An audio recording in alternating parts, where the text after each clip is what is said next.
For the EFD, Mr. Bloom has 2 minutes.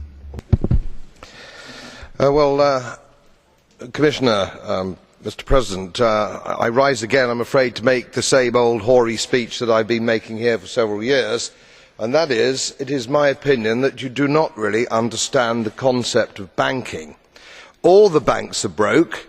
Bank Santander, Deutsche Bank, Royal Bank of Scotland, they are all broke. And why are they broke? It isn't an act of God. It isn't some sort of tsunami. They are broke because we have a system called fractional reserve banking, which means that banks can lend money that they do not actually have. It is a criminal scandal, and it has been going on for too long. To add to that problem, you have moral hazard, a very significant moral hazard from the political sphere. And most of the problem starts in politics and central banks, which are part of the same political system.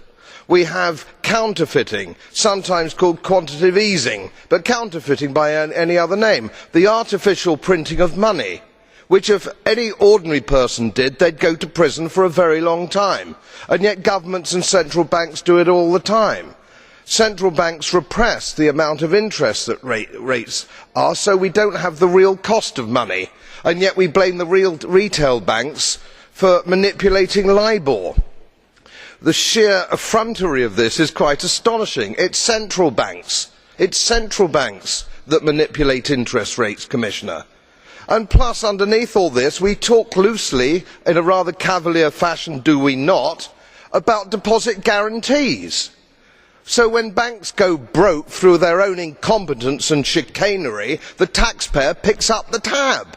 It is theft from the taxpayer.